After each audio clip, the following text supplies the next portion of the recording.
If you see the world map, before 1945, Israel did not exist. Israel didn't exist.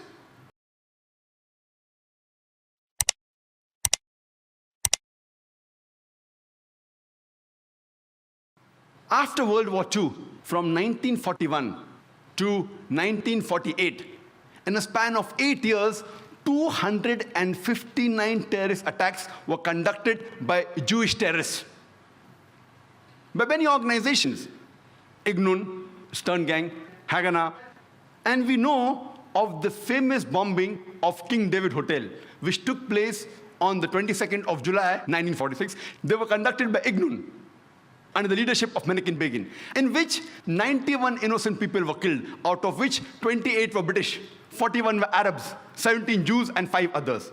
The Ignun group, they dressed up as Arabs to show as though Muslims did the bombing. And the person responsible was Menachem Begin. And it was the biggest terrorist attack against the history of British Mandate, in which 91 people were killed. And at that time, Menachem Begin, he was called as terrorist number 1 by the British government. Later on, after a few years, he becomes the Prime Minister of Israel.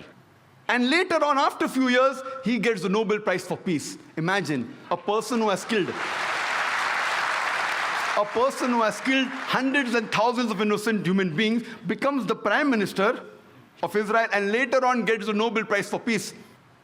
And most of the groups that were fighting, like Stern Gang, Ignun, Haganah, all of these Jewish groups and the leaders like Yitzhak Rabin, Menachem Begin, Ariel Sharon, later on became prime ministers and high-holding ranks in the state of Israel.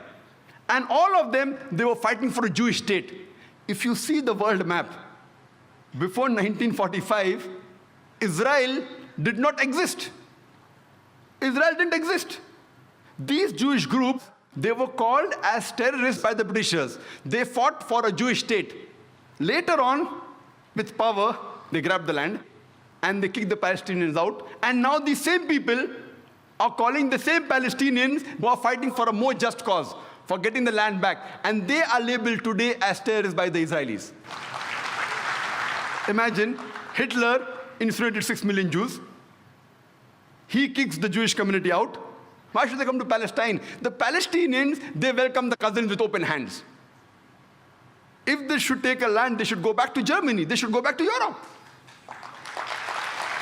Imagine the Palestinian, they welcome the cousins. Imagine, suppose a visitor comes to your house. Being a stranger, you welcome him in your house. After a few days, he kicks you out of the house. And when you cry at the doorstep, I want my house back, people call you a terrorist.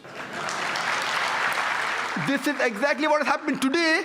The Palestinians, they are called as terrorists. For what? They only want their land back.